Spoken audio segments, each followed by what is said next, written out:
আলাইকুম রহমতুল্লাহি ওয়া বারাকাতুহু। আশা রাখি আপনারা সবাই ভালো আছেন। আল্লাহ রহমতে আমি আপনাদের দোয়ায় ভালো আছি। যাক, আপনাদের সম্মুখে আজকে এসেছি একটা গুরুত্বপূর্ণ আমল নিয়ে। গুরুত্বপূর্ণ,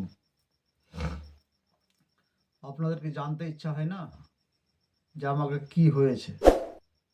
যারা অসুস্থ আছেন তাদেরকে বলছি, যারা খুব মজবুরিতে আছেন তাদেরকে বলছি, যারা খুব ক্রাইসিসের মধ্যে আছেন তাদেরকে বলছি, যারা খুব বিপদগ্রস্তর মধ্যে আছেন তাদেরকে বলছি। আপনারা কি জানতে চাহেন না যে আমার কি হয়েছে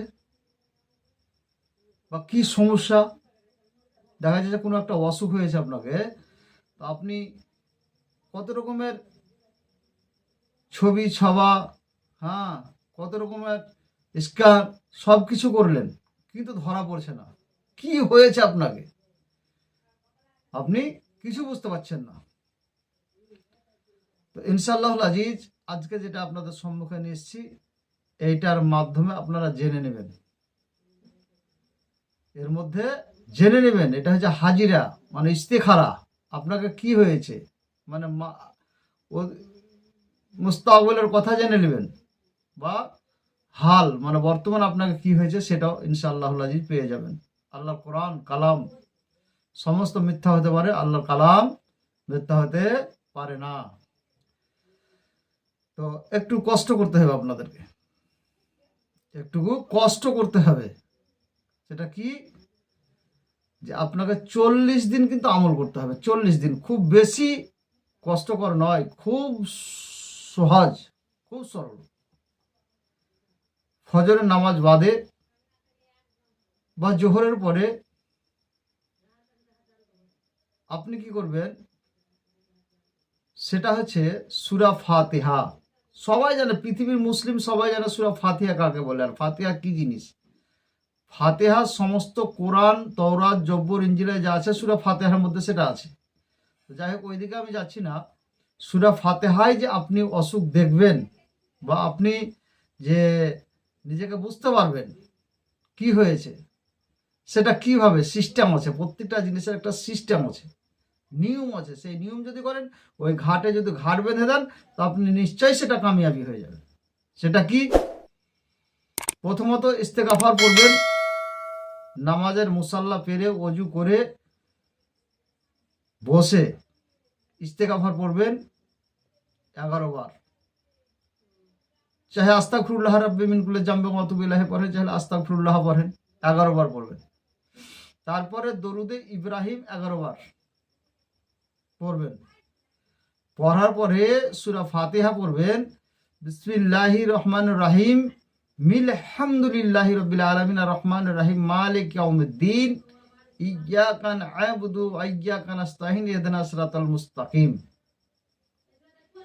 এখানকে যাবেন, দিয়ে আপনি তাকরার করতে থাকবেন, ইয়্যাকা না'বুদু ওয়া ইয়্যাকা নাস্তাইন ইহদিনাস সিরাতাল মুস্তাকিম, ইয়্যাকা না'বুদু ওয়া ইয়্যাকা নাস্তাইন ইহদিনাস সিরাতাল মুস্তাকিম, ইয়্যাকা না'বুদু ওয়া ইয়্যাকা নাস্তাইন ইহদিনাস সিরাতাল মুস্তাকিম। এটা তাকরার করতে থাকবেন। আর আরেকটা কথা, সেটা আপনার একটা তসবিহ লাগবে, এরকম একটা তসবিহ লাগবে। এই তসবিহ আপনি তাকরার করবেন, ইয়্যাকা না'বুদু ওয়া ইয়্যাকা নাস্তাইন ইহদিনাস সিরাতাল মুস্তাকিম। কতবার তাকরার করবেন? মাত্র 21 বার। কতবার? 21 বার পড়বেন। 21 বার পড়বেন। দিয়ে 21 বার হয়ে যাবে যখন, তখন গোটা সূরাটাকে পড়বেন। সিরাতাল লাযিনা আন'আমতা আলাইহিম গায়রিল মাগদুবি আলাইহিম ওয়ালাদ-দাল্লিন। দিয়ে আবার 11 বার দরুদ শরীফ পড়ে এই তসবিহর মধ্যে ফুঁক দিবেন।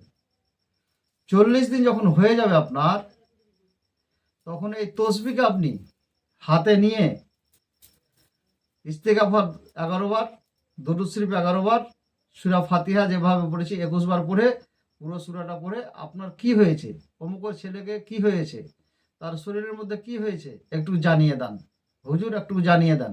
যখন আপনি বলবেন, ওসিয়ত করবেন মক্কেলদেরকে সূরা ফাতিহার, হাজির হয়ে বলবেন যে যদি অসুখ হয় তাহলে আপনি আগে পিছে ঘুরিয়ে দেখিয়ে দেন, আগে পিছে এইভাবে ঘুরবে, এইভাবে এইভাবে, হাত কিন্তু আপনি হিলাবেন না, তখন আপনি ঘুরবে এইভাবে। আর যদি কোন জিন জাদু ডাইনি যুগনি হয়, তাহলে ডানে বামে ঘুরিয়ে দেন, তাহলে ডানে বামে ঘুরবে। এইভাবে ডানেভাবে ঘুরবে, ফারিস্তা তাহলে আপনি ধরে থাকবেন তসবি, এইভাবে ঘুরবে, এইভাবে ঘুরবে, আপনি বুঝতে পারবেন। আর যদি কেউ বান্দিশ করে থয়, খিল করে থয়, তাহলে আপনি বলবেন যে বান্দিশ যদি করে থাকে তাহলে পাকে পাকে ঘুরবে, এইভাবে এইভাবে ঘুরবে বান্দিশ, এইভাবে। আর যদি কিছুই না করে তাহলে জানবেন যে এটা শারীরিক অসুখ, হ্যাঁ এটা শারীরিক অসুখ, তখন ডাক্তার দেখাবেন। ইনশাআল্লাহ 100তে 100% কাজ হবে, তাতে কোনো রকম সন্দেহ নাই। ভিডিওটা যদি ভালো লাগে লাইক ও শেয়ার করবেন, সাবস্ক্রাইব করবেন। আসসালামু আলাইকুম ওয়া রাহমাতুল্লাহি ওয়া বারাকাতুহু।